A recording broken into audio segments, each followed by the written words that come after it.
vítám u dalšího videa. Tentokrát zase otázky a odpovědi.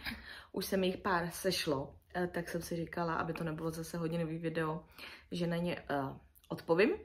Mám tady jak sepsaný, tak mám i v počítači potom, kam jste pokládali otázky vlastně do té záložky příspěvky na mém kanále. A pokud by vás něco zajímalo dalšího, tak můžete samozřejmě psát pod videa. A já teďka, pokud se k tomu dostanu, tak tam tak nějak označím, že jsem odpovídala v tomhle videu, aby už se tam jakoby další otázky pod tím příspěvkem úplně neobjevovaly, aby v tom nebyl zmatek. A zase tam třeba potom přidám výzvu na další otázky, takže kdyby vás cokoliv zajímalo, tak klidně k jakémukoliv videu, klidně do Instagramu nebo takhle jakkoliv se zeptat. Nevím, kolik přesně těch otázek je, ale nějakých možná 10. Nevím, jestli se tam nebudou úplně opakovat. Na tom kanále jsem to až tak do detailu nečetla, jenom prolítla, abych věděla, jestli tam je něco a podobně. A kdybyste něco slyšeli, tak Domča na chůvičce. Ale už vypadá, že spí, takže snad to zvládneme dobře, rychle a dozvíte se všechno, co vás zajímá. Takže jdeme na to. Tak, otázka číslo 1. Budu to číst, tak budu koukovat dolů. Kolik vám je let a jak staré máte děti? Já teda netuším, jestli to byla otázka jenom na mě, nebo to bylo i na manžela, protože jsem i vyzývala k otázkám jakoby na něj. A takže jednoduše, mně je zatím 38 a za nějaký měsíc a pár dní už mi bude 39. Manželovi Lukášovi bylo 39 v červnu a děti Bela bude mít v listopadu 8, neskutečný. Sebík bude mít v říjnu 6, budoucí školák, taky nechápu. A Domča toho v lednu čekají 2 roky, takže taky nechápu, jak to uteklo. Porodnici mám před očima jako včera a on už bude mít 2 roky. Tak, otázka číslo 2. Kde byla vaše poslední práce u obou, takže myšleno i u manžela? Co máte vystudované a jestli jsme oba rodilí Pražáci? Takže odpovím od nejjednoduššího. Nejsme. Lukáš je Pražák rodilý, já pocházím z Tábora. Takže já jsem šla do Prahy v mých nějakých 19 letech na školu a od té doby jsem tady, takže už to bude 20 let. Nechápu. Jinak, co máme vystudované, Lukáš je truhlář původem a já mám střední školu obchodní akademii, já mám pocit, že jsem to už někde v otázkách říkala, ale nevadí. Obchodní akademii nebo ekonomku a v Praze jsem pak studovala vyšší odbornou školu ekonomicko-právní. Mám vystudované ekonomku, účetnictví, ale v životě jsem žádnou takovou práci nedělala. Co jsme teda dělali, tak poslední práce u Lukáše je furt stejná, kdy teda je vlastně jako prodejce kuchyní. Takže kdyby někdo potřeboval kuchyň, tak napište. A já jsem vždycky, podle mě, co si pamatuju, kromě nějakých brigád při škole, tak vždycky jsem měla kancelářskou práci. Ve většině případů to bylo v oboru exekucí. Poslední práce před nástupem na mateřskou byla ve společnosti, která se zabývala energetikou. Takže tak, ale vždycky to bylo prostě v kanceláři. Třetí otázka, která byla u toho videa, co dům dal, to vaření. A paní tam psala, byla jsem překvapená, že v chladničce a mrazničce, myslím si, že to bylo slovensky, jste neměli nic. Proč jste měli tak málo, bylo před výplatou nebo rodičákem? Tak, to bylo přesně takovéto video, kdo to viděl, že jsem vařila opravdu ze zbytku a opravdu ta lednice byla z 98% prázdná. Já už si to úplně nevybavuju, byla tam nějaká možná troška zelenina, bylo tam nějaký máslo, bylo tam něco uvařeného ale jinak to bylo prázdný. Já potom, nevím, jestli to byl následující záběr, ale určitě v tom videu následně byl i nákup, který se konal vlastně po tom záběru s tou ledničkou, tak myslím si, že druhý den, kdy jsem dělala menší nákup v Lidlu, jestli si to dobře pamatuju, a následně asi za 2 nebo za 3 dny jsme dělali velký nákup. Takže ano, opravdu lednička byla relativně prázdná, ale my většinou máme do zásoby ty suché potraviny, to znamená, vždycky máme doma těstoviny, ve většině případů jsou doma brambory, je tady prostě rýže, většinou kupujeme 5kilové balení, takže to máme furt ještě neotevřený. Máme tady různý rajčata v plechu, tu nějaké rajčatové omáčky nebo pasaty. Máme tady se udělat těstoviny na sladko, takže máme mák, samozřejmě cukr, máslo na polití a všechno. Takže vždycky doma jakoby je něco, z čeho jde něco vymyslet. Neříkám, že je to jednoduché, ale jde to. A samozřejmě tato situace, kdy je to už asi pro někoho tak velká krize, tak ta prostě se občas stane, protože nevím, jak to máte vy, nevím samozřejmě, kdo všechno na mě kouká, ale nepatříme do té skupiny, kdy si můžeme jako dělat tisíce a tisíce korunové nákupy každý den. Je taková situace, jaká je. Máme jednu výplatu a spousta lidí by si asi myslelo, že v Praze Lukáš a ještě jako chlap vydělává velké peníze. Ono, to je takovej ten mýtus. Pokud nejste, nevím, manažer, soudce, ředitel, něco, tak v Praze ty peníze velké nejsou. Nebo nejsou prostě na každé pozici. A Lukáš se musí hodně ohánět, aby peníze donesl domů takový, aby jsme to prostě zvládli. Já samozřejmě mám svůj rodičák, ale rodičák je převážně pro dítě, takže můj jakoby příjem to není, já placená nejsem. A sami jako spousta asi je tady maminek, tatínků tuší, kolik stojí plíny, kolik stojí dětská výživa, kolik stojí, já nevím, spousta věcí kolem dětí, samozřejmě léky, kolik toho dítě sní. A ty částky úplně nejsou jako zanedbatelné. Takže prostě se stává situace, že v té domácnosti je toho málo, aspoň u nás. Nevím, jak u vás, můžete mi to klidně napsat, jestli vždycky máte plnou ledničku.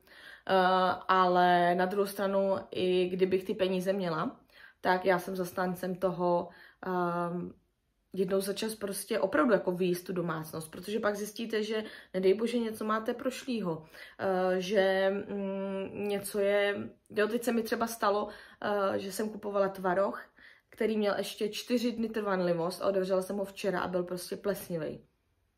Stane se. Jo, a já ráda jakoby mám to, že vyjím tu domácnost. Vždycky samozřejmě je co jíst, není to na úkor toho, že by jídlo nebylo, není to na úkor toho, že by Bela nedostávala svačinu do školy. Myslím si, že kdo je moje generace, tak zná klasiku rohlík se salámem zabalený v ubrousku nebo v igeliťáku a jabko, a to bylo veškeré, co my jsme jako dostávali. Dnešní děti opravdu mají ty svačiny ve většině případů vytuněný. Bela má jak pečivo s něčím, má k tomu ovoce, zeleninu, většinou ještě nějakou dobrotu, kapsičku, záleží jak ten den dlouhý, jestli tam má kroužek, nemá kroužek a podobně. Takže myslím si, že naše děti se špatně opravdu jako nemají, ale nemyslím si, že musí mít všechno a i tak si myslím, že mají dost, občas až moc, ale nejsem zastáncem toho, aby prostě měli první, poslední a nejsem zastáncem toho, aby se věci a jídlo vyhazovalo. Takže za mě to chce prostě jednou za čas to jako vyjíst úplně do posledního drobečku a na druhou stranu ta situace prostě taková je.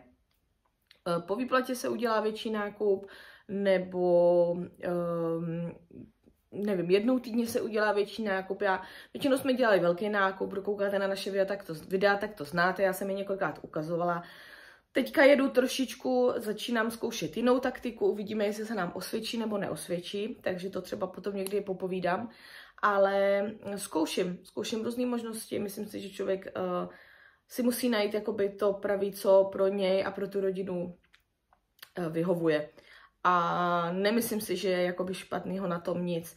Nemít doma jako narvaný skříně, a to si osobně myslím, že jako zásoby některých věcí máme. A jsem ten typ, který, když je v akci mouka, tak koupím 3 balíky, kupujeme většinou celý pakl, to znamená 12 mlík, když jsou v akci, kupujeme 30 vajíček, protože prostě ty ceny jsou neskutečné bez těch akcí a já nechci a nebudu podporovat to, že budu kupovat prostě za plný ceny. A ať si říká, co chce, kdo chce, tak samozřejmě pokud je věc, kterou nutně potřebuju, tak ji bohužel musím koupit i bez akce. Ale naše nákupy se z 99% skládají z akcí. Už jenom proto, že prostě v tom obchodě u každý druhý věci najdete akci. A nebo máte jednu věc od několika značek a já nevím, proč bych jako kupovala značku, která je za plnou cenu, když to můžu koupit v akci. Udělá to úplně stejnou službu. Ve většině případů to chutná úplně stejně a ta předražená cena je jenom proto, že je to nějaká značka. To je můj názor. Takže si myslím, že je to jako zbytečný. A proto máme ty nákupy z 99% v akcích. A kdo ne v dnešní době? Nebo kdo z těch, jak bych to řekla, z těch běžných rodin, řekněme. Takže nevím, jestli jsem na to odpověděla, tu otázku jsem se rozvedla, ale ano, prostě lednička byla poloprázdná, druhý den se šlo na nákup, bylo před výplatou nebo před rodičákem, asi teďka nepamatuju, jaký to byl datum, myslím si, že před rodičákem, takže ano, jak tam paní psala, bylo to tak, nicméně nikdo hlady netrpěl. Tak, otázka číslo 4, jestli se nepletu. Bydlíte ve vlastním nebo v pronájmu? Bydlíme, jak to nazvat, ani jedno vlastně není asi úplně přesně. Vlastní to není. Klasický pronájem to taky není. Tady, kde bydlíme, je to byt, který je v Lukášově rodině. Věci kolem bytu samozřejmě platíme. Takže dalo by se říct, že jsme jakoby v pronájmu, ale je to teda bydlení v rodině, řekněme. Tak a teď tady mám otázky z počítače, takže zase kouknu dolů, přečtu a odpovím. Mám tady teda, jestli se nepletu, asi 6 otázek. Takže si myslím, že akorát. Je tady otázka. Dobrý den, mě by zajímalo, jakou jste dělala práci před mateřskou, tak to už jsem odpovídala. Vlastně kancelářskou práci a poslední zaměstnavatel bylo v oboru energetiky. Tak, otázka číslo 6, jestli se nepletu. Chci se zeptat, zda se budete chtít vrátit po mateřské dovolené do té samé práce, nebo budete dělat doma. Budete dělat vlogy. Jinak vám musím psát, že jste fajn rodinka a manžel je veselá kopa. Naposled, jaký je váš sen? Děkuji za odpověď. Takže v první řadě děkuju za to, že jsme pro vás fajn rodinka. Manžel je veselá kopa. Ano, je, ale manžel je k tomu velký nervák. Ale musím říct, že je naprosto běžné, že to lidi, ani naši nejbližší kamarádi jako nevidí a ani to neznají, protože doma s tím samozřejmě žiju já a on navenek úplně působí jinak než doma. A navenek je opravdu takový pohodář, takový veselý, ale doma je to velký nervák. Takže, a neříkám, že to doma taky není veselý, ale samozřejmě asi jako všude se člověk doma tak nějak víc odváže. Jestli se budu chtít vrátit do práce po mateřský, do stejný, nebudu, respektive nemůžu, protože na mateřské, respektive na rodičovské jsem po třetí, nebo už jako se 3. dítětem v řadě. A to i kdybych v té práci měla jakoby držené místo, tak myslím si, že můžu držet jenom po 2 dětech, pak už ne. Na druhou stranu já jsem odcházela z práce na nemocenskou, bohužel, a bylo to ještě v době, myslím, zkušební době, teďka si nejsem jistá, nebo nějak těsně potom. A nicméně prostě měla jsem smlouvu na dobu určitou, takže se vrátit nemám kam. Kam se budu vracet, netuším, ale to nám všechno ukáže čas. Nebo pokud, že bych pracovala doma a dělala vlogy. Bylo by to skvělé, bylo by to ideální. Vzhledem k dětem, vzhledem k tomu, že ty děti máme 3, vzhledem k tomu, že nevíme, kde, v jakých institucích budou, nemáme všechno úplně jako v dosahu chůze, nebo samozřejmě v Praze si řekněte, že ano, ale konkrétně víme, že Bela nám s Belou dojíždíme tramvají a tak. Takže bylo by to skvělé, ale možná si mylně myslíte, nebo lidi myslí, že YouTube mi vydělává. Tak nevydělává. YouTube vydělává až po splnění určitých podmínek. Já sama pořádně nevím, co tam všechno je, tím, že se mě to zatím netýká. Proto nejenom já, ale všichni, co vydávají videa, vás vždycky žádají o odběry, o lajky, o komentáře, o shlédnutí, protože to všechno vlastně pomáhá do budoucna tomu, aby to video bylo víc viditelné, aby mělo samozřejmě víc odběratelů, protože třeba základem toho, aby vůbec video mohlo někdy vydělávat, je počet odběratelů vlastně nad 1000. Které já zatím nemám, takže, ale to, že budu mít 1000 odběratelů, neznamená, že mi to video bude vydělávat.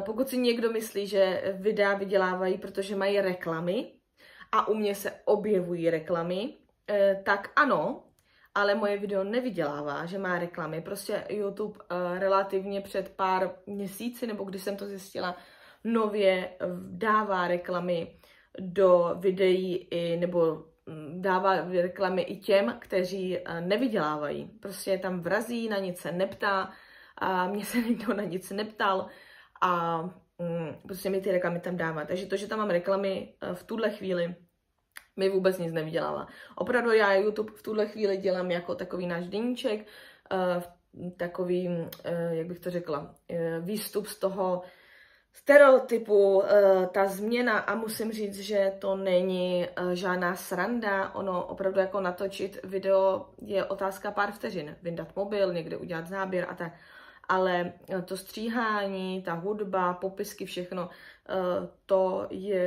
to jsou jako hodinové práce a musím říct, že já a technika k sobě moc nejde a nevím, já mám furt jako problém s počítačem. Včera jsem třeba zjistila, že jsem přišla o všech přes 50 videí za celý rok 25, co vy jste viděli, které jsem měla na pevném disku, nebo já myslím, že se to tak jmenuje, tak najednou mi ta složka zmizela. A já jsem o všechno přišla.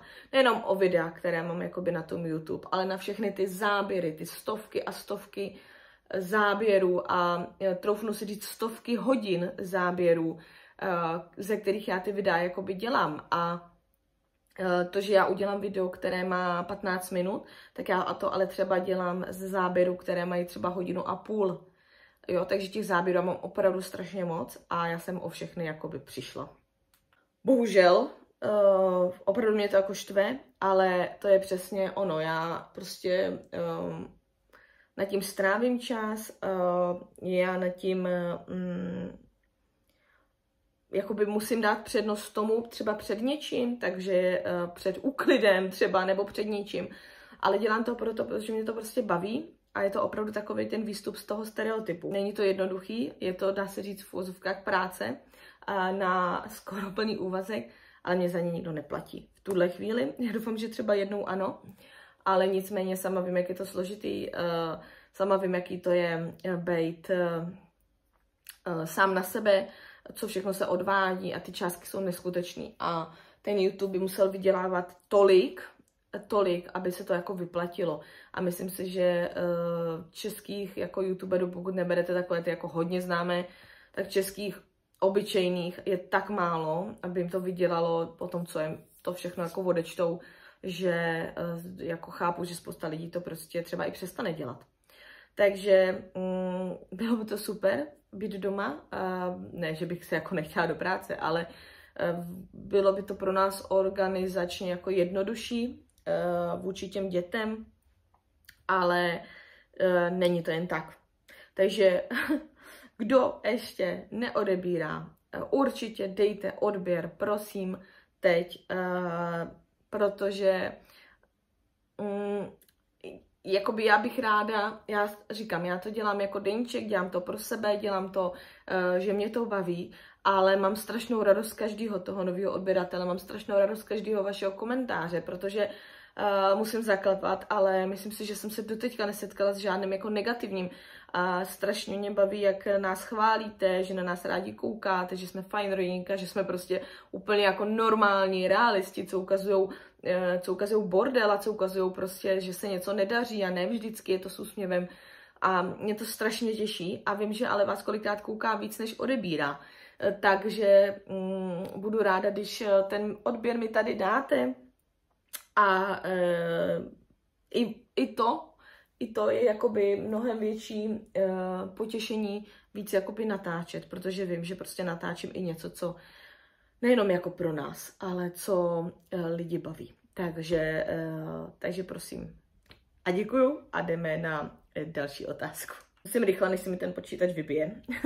Tak, otázka číslo asi 7. Nebo já ani nevím, jestli to bude otázka, možná jen komentáře, ale nevadí. Krásný den, děkuji za normální pohled do normálního života. Chci se zeptat, máte nějakou slabůstku, libůstku, co je jen vaše a čím se obměníte, když je klid, káva, čokoláda, film, spánek. Vím, máte děti, tak alespoň odpočinek, dobré jídlo a cokoliv. Děkuju, tady se to ukazuje, že si vážíte toho, že ukazujeme prostě ten normální život, já si na nic prostě hrát nebudu. Jasně, nebudu vám ukazovat, jak se tady děti dohadují, nebo jak tady se rozčiluju, to jako ne, v tu chvíli ten mobil u sebe nemám, ale jinak si úplně jako na nic rád nebudu. Jinak co slabůstka? No, moje slabůstka, libůstka, nebo jak to nazvat, je sladký. Já jsem velký závislák na sladkým, je to na mě vidět, mám kila nahoře, mám 2 brady, všechno bych potřebovala, nejsem schopná, jako by potřebovala schodit. Nejsem schopná se dokopat, vždycky začnu a přijde něco, co to přeruší. Ať je to nemoc, ať je to zranění, ať je to, nevím, nějaká psychická situace. K tomu mám špatný spánek a samozřejmě úplně nepravidelné jídlo, a málo piju. Takže to jsou věci, které samozřejmě jsou potřeba k hubnutí. Ale na hubnutí ta otázka nebyla. Takže v mém případě určitě jako sladký, mám ráda i třeba právě nějaký seriály, jsem ráda, když večer děti už jsou v posteli a já mám chvíli klid, když Lukáš přijde z práce, protože opravdu po celém dní je to klid, kdy na mě někdo jako nemluví. A co se týče spánku, kdyby to bylo na mě, tak spím dlouho, ale máme děti ranní ptáčata, takže ty nám to jaksi nedovolují. Tak, další otázka, asi 8, já už to asi nepočítám, asi jo. Jste úžasná maminka, krásné dětičky, to je slovenský teda, ptám se, zkouším to přeložit, ptám se na pana manžela, kde jste se seznámili, jak vám pomáhá s dětičkami z domácnosti, vypadá, že je manžel veselá, asi kopa tam mělo být, tam podle mě nějaký překlad, ale nevadí. Děkuju. Úžasná maminka, no, víte co, člověk je sebekritický, krásné děti to máme, samozřejmě máme ty nejkrásnější na světě, jak jinak, pro rodiče jsou jejich děti samozřejmě ty nejkrásnější. Jsme se seznámili na internetu, na seznamce, před 9 lety, myslím si, že v roce 2016, a bylo to na seznamce. Myslím si, že už jsem to taky někde říkala, ta seznamka už podle mě neexistuje, jmenovala se Štěstí.cz a já mám pocit, že v jiných otázkách už jsem to zmiňovala, takže to úplně nebudu opakovat, že myslím, že v těch minulých otázkách to je, protože on to byl docela dlouhý příběh. Nicméně prostě bylo to na seznamce. No a jak pomáhat s dětičkami a s domácností, tak on tím, že žil nějakých 10 let sám, neměl takový ten mama hotel, tak vlastně většinu věcí jakoby zvládne. Samozřejmě naloží myčku, uvaří nějaký základ, pár jídel, když by bylo potřeba. a vyluxuje, vytře, utře prach, já nevím co. On jediné, co říká, je, že nebude skládat oblečení a dávat ho do skříně, protože by to bylo špatně a já bych mu to jako skritizovala, že to má špatně. Takže on jakoby zastane všechno. Druhá věc je, jestli se mu chce, no nechce, ale mně se to taky nechce dělat někdy, tak co si budeme. Takže občas tady nějaký konflikty jakoby vznikají. Co se týče pomáhání s dětma, tak děti, pokud je doma, tak je ve většině případů večerní rutina na něm. To znamená koupe domču, dává ho do pyžama a podobně. Dětem samozřejmě napouští vanu, ty už se kopou sami. A tak, co se týče čištění zubů, to je takový jednou ten. A co se týče dělání večeře, tak je to takové taky. Beru to v ty dny, kdy je doma. Takže jednou tu večeři udělá, jednou ji zase udělám já, protože v tu chvíli toho domču koupe a tak. Jinak samozřejmě, když něco potřebuji vyřídit, děti pohlídá, s dětma dojde třeba na logopedii, dojde k doktorovi, ale na druhou stranu samozřejmě se úplně jako netváří, že by to měl dělat třeba s 3 dětma najednou. Já sama vím, jaké to je, když prostě oběhávám děti, mám všechny, ať je to, že jdu do školky, do školy s kočárkem, o to je to ještě jakoby náročnější, že taháte všude ten kočárek, musíte čekat na nízkou tramvaj a podobně. Takže žádná sranda to není. A on samozřejmě z toho nadšený taky není. Ale když není jiná situace, tak mu nic jiného vlastně nezbývá. Jo, takže musím říct, že kolikrát co slyším třeba v okolí, tak je to různý. Jo, jako člověk vidí, že jsou rodiny, kde ty chlapy dělají hodně, kolikrát víc než ty ženy, anebo prostě opravdu je to půl na půl. A jsou rodiny, kde ty chlapy nedělají moc a jsou zvyklí na nějaký jako servis. A já si myslím, že to dobře není, protože myslím si, že prostě ano, já beru, že jsem na mateřský, na rodičáku, ale jednou tam nebudu a tím pádem ty povinnosti tuplem se budou muset jako dělit. A na druhou stranu to, že jsem na rodičáku, si nemyslím, že to znamená, že doma budu dělat jako služku. A myslím si, že ta práce, bydlíme tady všichni, takže nevím, proč bychom se o tu domácnost jakoby nestarali všichni. A chci i do toho víc jako zapojovat děti, co už zvládnou vzhledem k věku, aby viděli, že ta práce se jako nedělá sama, anebo že prostě maminka nebo tatínek nejsou jako služební a vždycky to za ně udělají. Tak, pak tady mám otázku. Ty a tvůj osobní prostor jen sama pro sebe. Je důležité občas odpočinek od všeho hluku, křiku. Je ti dopřáno mít alespoň nějakou chvilku sama pro sebe?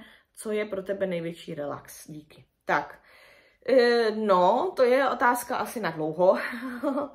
Ale osobní prostor sama pro sebe, pokud nepočítám tohle, kdy děti jsou ve škole, ve školce, Lukáš je v práci a Domča spí, tak vlastně nemám. Prostor pro sebe jako nemám. Pokud ho chci mít, tak si ho musím naplánovat, což se moc neděje, protože toho času, kdy jakoby by na to ten čas byl, nebo ten prostor, tak není. Buď je Lukáš v práci, když je doma, tak samozřejmě pokud já něco potřebuju, tak děti pohlídá, ale občas se stane, že samozřejmě on musí něco vyřídit, musí něco ohledně auta, jede do nemocnice za bráchou, nebo my třeba jedeme na nákup, nebo se něco schání a tak. Takže mi přijde, že toho prostoru, toho času, občas bych potřeba, aby ten den měl 48 hodin, ne 24, že moc jako není. A musím říct, že tady je důležité občas odpočinek od hluku a křiku. Ano, bohužel jsme rodina hlučná, jsme rodina, kde se křičí, zase opět říkám realitu. Máme děti ukřičený, máme děti, které jsou hlasité, což si myslím, že na jednu stranu jako je dobře, že to nejsou žádný takový ty jako, nebo aspoň s náma. Jak se říká, že vlastně ty děti v těch školách nebo školkách jsou jiný než doma, tak Sebík je taková povaha, že ten je jako všude stejný, jo? Všude prostě ničeho se nebojí, nemá jako žádný překážky, ale Bela přesně splňuje ten případ. Ona je ve školce chválená byla, ona byla chválená ve škole, nikdy s ní nebyl žádný problém, ale jakmile přijde domů, tak přesně jak se říká, že to dítě přijde domů, všechno to z něj spadne a doma cítí jakoby to bezpečí a začne se jakoby ukazovat, ale v tom, že křičí, zlobí, kňourá, pláče a já nevím co. A Bela je přesně ukázkový případ tohohle toho. Ale ono je to samozřejmě únavný. Ono je to únavný, když je to jako toho hluku hodně. A já sama jsem taky trošičku jako nervák, Lukáš je taky nervák. Takže i my jsme takový, že zakřičíme. Nebudu si vymýšlet prostě i po těch dětech. Netvrdím, že je to dobře, netvrdím, že je to výchovný, ale myslím si, že každému ujeli nervy, a to říkám prostě upřímně a reálně, a každému ujeli nervy a prostě zakřičelo, jo. Takže ano, bylo by to super si odpočinout od hluku a od kříku. A jestli mi dopřáno mít chvilku pro sebe, ano, když si ji vydupu, nicméně prostě když už mám fakt jako toho takhle, tak občas je jakoby ten prostor pro sebe tak jako vydupu. Ale na druhou stranu nevím úplně, jestli mě to samotnou baví, jakože bych se zvedla a šla bych na nákupy, nebo tak mě třeba nebaví zkoušet jako věci, jo, takže já jdu, a když něco kupuju, tak to kupuju stejně jako, že spolíhám na to, že mě to bude, anebo když něco kupuju, tak je to spíš zase pro děti. Já prostě furt jakoby se snažím a chci dopřávat těm dětem a je to na úkor mě, ať je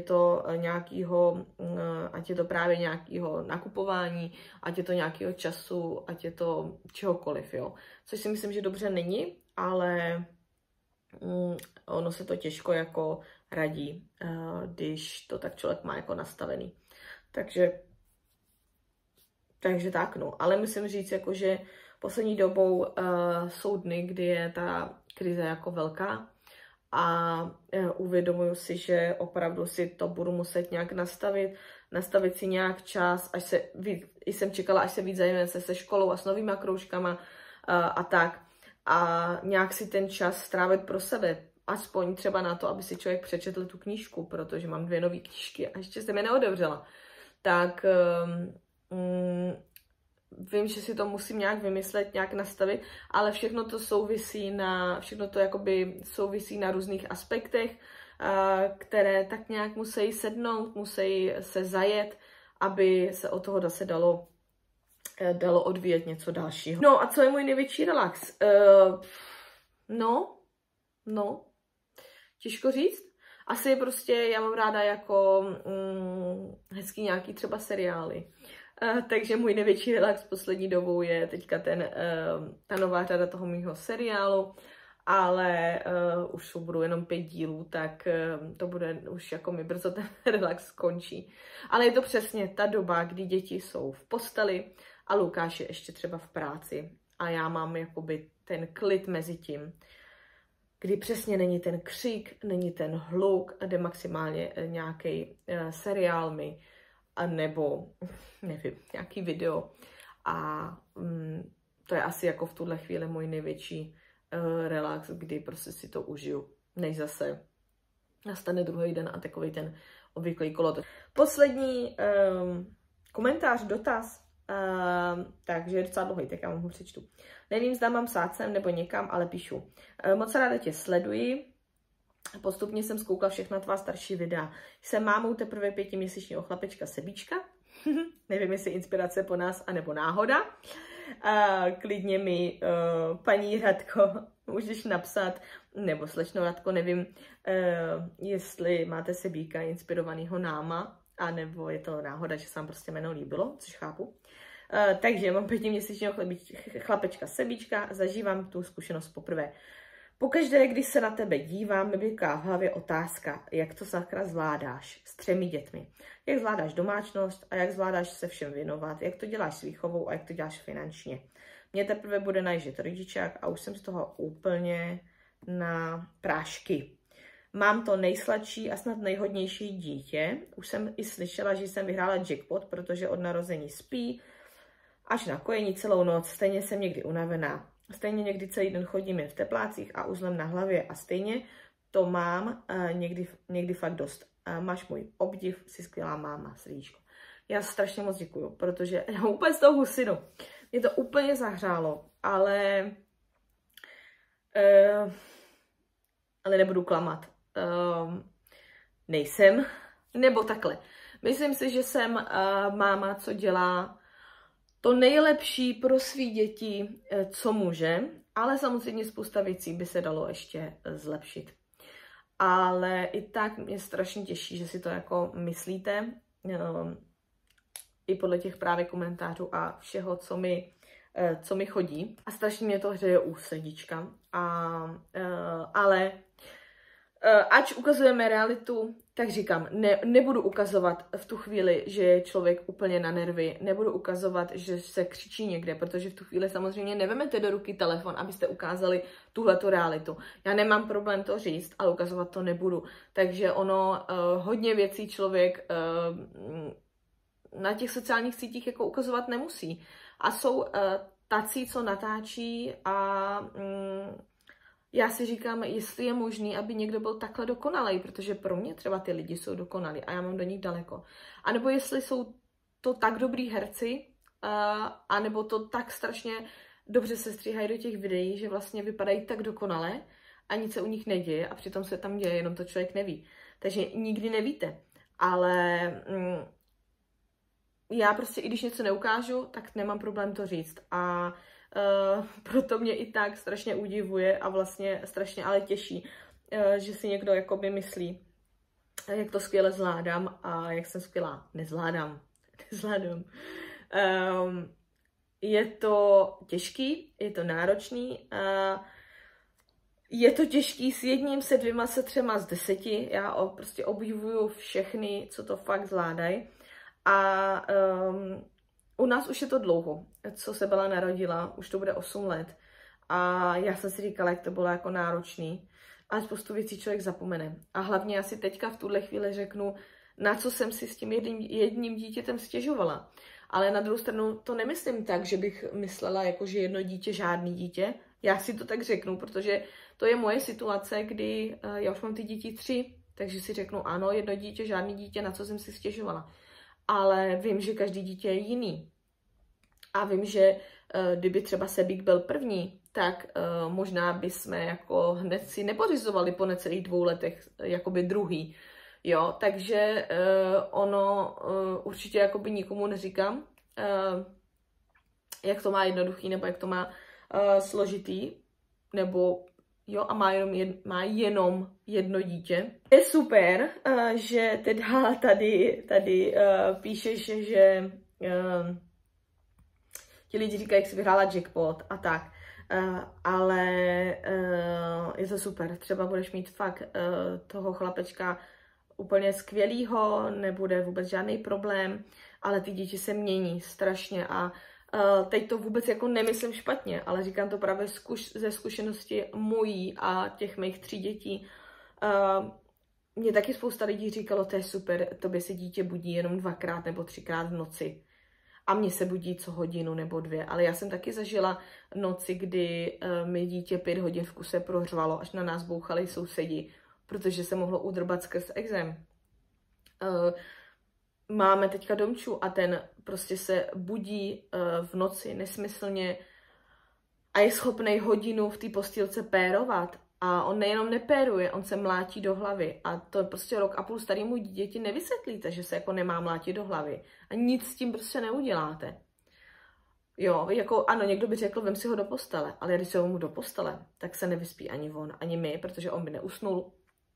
A my s ním, a samozřejmě už je logicky tak pohyblový, že nemůžeme usnout, protože by prostě hrozilo, že nám spadne z postele. Takže všechno má jako všechno svoje. Chtěla říct, že ono se to opravdu mění. Ano, já jsem měla děti relativně skoro, co si tak pamatuju, všechny 3, které mi dokázaly spát, takže se mi zbudily v noci třeba jenom 2krát. Ale i to je strašně málo. Já chápu, že je člověk nevyspalej, protože když v noci kojí, tak kojí několikrát. I když nekojí, tak dává flašku A to je tak strašně narušený spánek. A mně třeba osobně stačí jenom to, že já zavnímám, že se Domča pohnul, nebo za náma hodně chodí třeba Sebík, jo, nebo něco. Takže já to jenom třeba zavnímám, i když to jde vyřešit Lukáš. A už to vás jako probere z toho spánku a už to nemáte prostě ten spánek v kuse, který je strašně důležitý. Takže já opravdu ráno se budím jakože unavená a bez ohledu na to, jestli jsem v noci jako vstávala na krmení nebo nevstávala. Takže ta únava, a já takhle jedu jako 8 let, já prostě 8 let jsme se vlastně jako nevyspali pořádně. Takže to samozřejmě je strašně namáhavý pro to tělo a pro psychiku a pro všechno. A jako a je úplně jedno, jestli to dítě máte jedno, nebo to, a jestli je za odměnu, nebo není, a jestli teďka spí. Ono nemusí za měsíc spát, a teď to nemyslím, jako že bych to někomu přála, ale ono se to může tak strašně změnit. Přijdou zuby, přijde spurt, přijde úplněk, přijde něco a to dítě se může úplně otočit. Jo, a Domča je prostě, Domča třeba v našem případě je opravdu takový to dítě, jak se říká, že třetí dítě je za odměnu. A teď to nemyslím špatně vůči jakoby našim 2 dětem předchozím, ale on, ač má jako svoje nálady, je hodně jako tvrdohlavej, je hodně takovej jako, už bych řekla skoro cholerický a strašně na něj působí, když mu rostou zuby, strašně na něj působí úplněk, což u předchozích 2 dětí jako neznáme. Tak na druhou stranu je opravdu jako velký smíšek, je s ním jako sranda a je opravdu v mém případě jako za odměnu. Takže já velmi často slyším názor, jak je možný, že prostě zvládám 3 děti, ale že ještě nejsem jako v blázinci. Ano, já jsem na cestě do blázince, ale trošičku je to spíš jakoby kvůli těm starším dětem. A teď zase to není myšleno špatně, já svoje děti miluju a nedala bych je a dala bych za ně ruku do ohně, ale přesně mají tohleto období, kdy si jako vypouštějí tu páru doma v tom bezpečí, kdy ji nevypouští třeba v té škole a je to jako strašně náročný. A to třeba Domča ještě samozřejmě jako nemá tolik. Takže Domča je vlastně, já vždycky na tuhletu větu, jako, že jak to, že prostě zvládám 3 děti a jak to, že mě ten Domča ještě nedostal jako do blázince, tak vždycky říkám, že naopak ten Domča je ten, co mě jako drží při těch smyslech. A jo, ten jeho úsměv, ten jeho smích, to, že když nemá zrovna blbou náladu, tak je prostě, jak Lukáš říká, cukrouš, tak to je to, co mě jakoby vlastně strašně drží v tom životě a může člověk být naštvaný, může být vytočený, můžou ho děti štvát, můžou štvát situace různá, ale opravdu, když to dítě přijde, přitulí se, a teď nemyslím jenom to nejmenší, ale i ty starší, Sebík je hodně takovej tulivej třeba, nevím, jestli je to jakoby myšleno, nevím, jestli je to tím, jak se říká, že ty kluci jsou k maminkám a holky jsou k tatínkům, ale u nás to tak asi je, Bela je hodně jako k Lukášovi a Sebík a Domča jsou vlastně hodně jako ke mně a oba jsou tuliví. Ale, takže samozřejmě všechno to špatný tímhletím jako pomine. Ale náročný to je a jak tady je tady, jak zvládáš domácnost, věnovat se jim, výchova, finančně a tak. Já myslím, že už jsem tak nějak v rámci těch otázek a odpovědí na to odpověděla. Byla věta, že? No finančně to zvládáme tak, jak to zvládáme. Jednou máme prázdnou ledničku, jednou máme velký nákup. To už jsem, myslím, že už jsem tak jako popsala. Jak to zvládám s výchovou? No ne tak, jak bych si představovala. Vylítnu, zakřičím. Chtěla bych a snažím se učit. Snažím se učit jakoby sklidnit. A mám chvíli, kdy to jako vydržím a kdy opravdu jako se snažím jako nevylítnout. Ale pak prostě samozřejmě přijde něco, co už je taková ta poslední kapka. A v tu chvíli člověk vylítne. A samozřejmě já se snažím to i říkat Lukášovi, protože ten taky vylítne velmi často, říkám, že musí být v klidu, že pak samozřejmě ty děti nejsou v klidu a je to jako začarovaný kruh. Takže podle mě základem výchovy je to být v klidu a to je věc, která u nás, nebo která pro mě je strašně těžká. A vlastně se jí s dětma jakoby učím. Učím se té trpělivosti, kterou já normálně běžně úplně jako nemám. No, jak zvládám domácnost? Asi tak, jak vám ukazuju realitu. Máme bordel. máme bordel, když mám pocit, že furt uklízím, tak vlastně furt máme bordel. Ale to je prostě tak, že jako nebudu 5krát denně uklízet hračky, protože je 6krát denně vytáhnou. To vůbec jako nemá smysl, takže tady chodíme mezi hračkama. Tak, tím bych to asi završila. Myslím, že jsem se rozkecala ještě víc. Pokud všechno vyjde tak, jak má jít, tak tohle video vám vychází v pondělí. Budu ráda, když mi klidně budete pokládat dál otázky. Já zase udělám nějaký jakoby, jak bych to nazvala, příspěvek. A děkuju, že jste se ptali, děkuju, že jste odkládali otázky a bylo to teda i ve vší slušnosti. Já nemám problém odpovědět někomu, pokud to není něco špatného, pokud to není sprostý nebo tak. A naštěstí to se mi zatím neděje. Takže tak, budu ráda, když dáte ten odběr, když budete na videa dávat lajky, když budete co nejvíc komentovat. Ale nemusíte jenom komentovat, stačí dát jenom nějakého smajlíka, jakýhokoliv, nebo klidně na nějaký to téma, co zrovna je v tom videu. Budu ráda, když i nás třeba někde zmíníte nebo nasdílíte, protože to všechno vlastně pomáhá tomu, aby to video, teďka na rychlosti koukám, aby to video, jak se to jmenuje, aby to video se ukázalo více lidem. A zase se to dostalo jakoby